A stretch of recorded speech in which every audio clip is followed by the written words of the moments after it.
always slightly conscious of the dangers of overthinking things.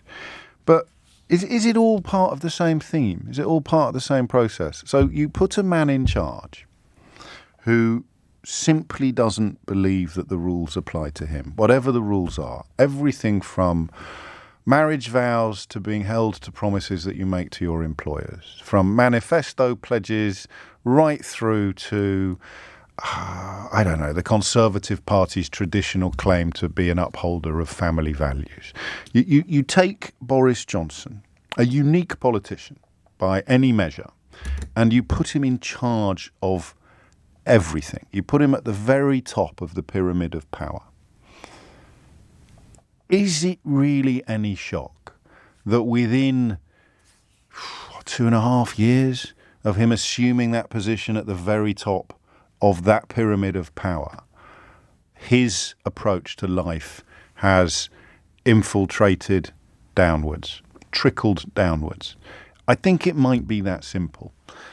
Subconsciously or consciously, explicitly or implicitly, if the pinnacle of the pyramid treats rules, requirements, regulations, guidelines, common decency with complete contempt, it's more than disregard, it's contempt. It's almost as if he is affronted by the idea that he has to abide by the same rules as everybody else.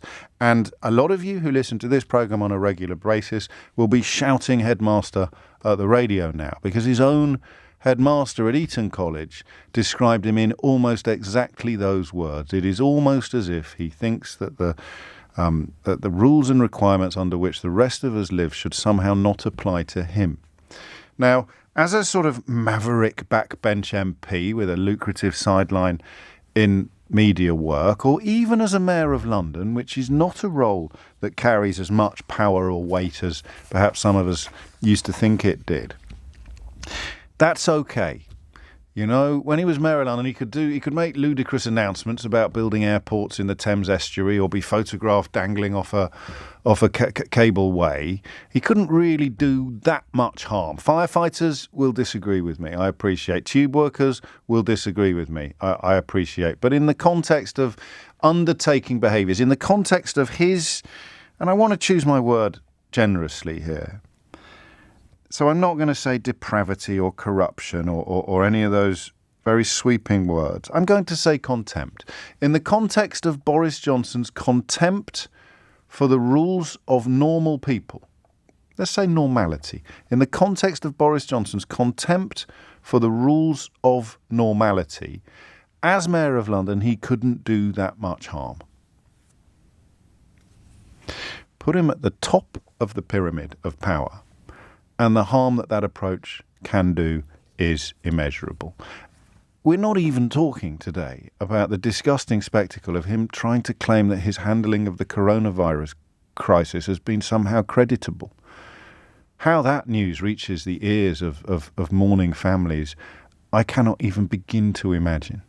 The forelock tuggers and the cap doffers still behind him in Parliament and still shilling for him in some of the best-selling newspapers in the country will facilitate that. They will add, in normal circumstances, to his attempt to rewrite history. This is Boris Johnson's they stole the election moment. Donald Trump literally denying arithmetic. Boris Johnson literally denying the arithmetic of our case history and our death toll. Incredible. And of course, as with Donald Trump, there will be people prepared to go along with it, some of whom know that he's lying but think that their own self-interest is best served by inflating the lie, and some of them for reasons that I don't think the rest of us will ever fully understand. Some of them actually believing the lies that Boris Johnson is telling. Whether he believes them himself or not, whether Donald Trump really believes the election was stolen from him or not, we will probably never know. We laughed, says George, at Italy when they had Silvio Berlusconi, but now we've got our very own version. So you put a man at the pinnacle of power who has complete contempt for the requirements of normality, for the rules that the rest of us have to abide by.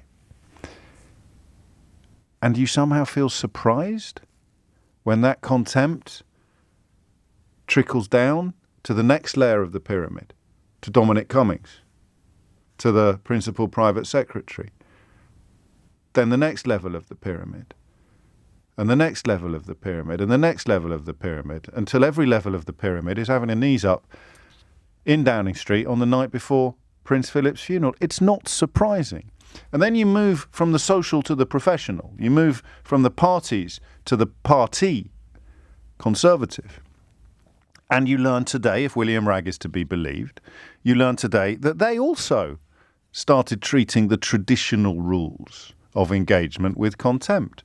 So, yes, whips used to make threats and promises to MPs in order to get them to do the party's bidding, but they ripped up that rule book and found themselves deploying new tactics, new threats which William Wragg believes constitute criminal acts, actual blackmail. How does that happen? Answer: because the man at the peak of the pyramid thinks that rules are ridiculous. He thinks that rules are beneath him. He thinks that rules are for the little people.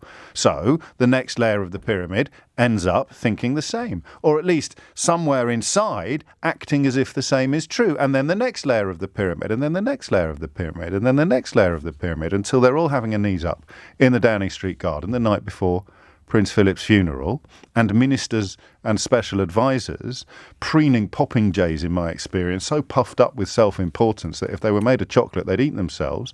They're now marching up to backbench MPs and threatening them with public humiliation in the pages of sycophantic newspapers and the withdrawal of previously promised public funding for their own constituents. That's incredible, except it's not, because the person at the top of the pyramid has infected the layer below, and the layer below that, and the layer below that, and the layer below that, until you have a pyramid that is entirely infected with contempt for the rules that the rest of us don't just obey, but actually sometimes, often, always cherish. We need the rules. It keeps the chaos at bay. It's what makes us civilised. You want to get all flag-waving a national anthem about it, it's what makes us British.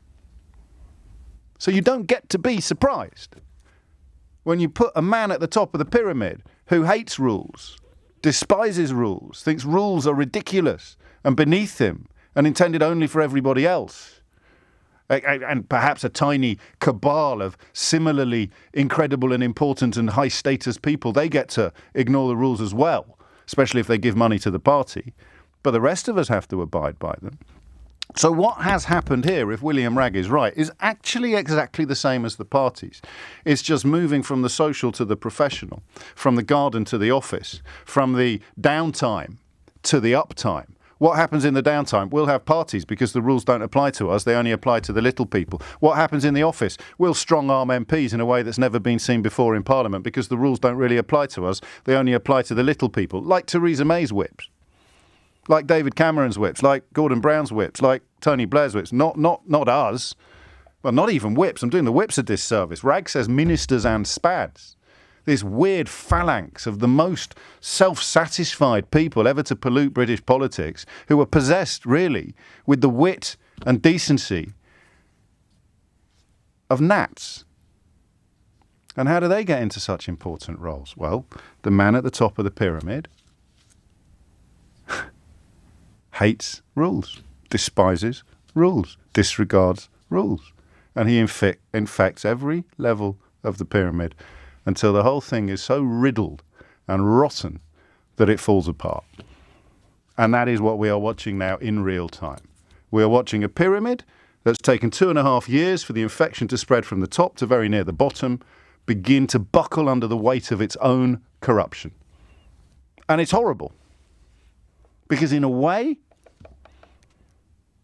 we're all in the pyramid.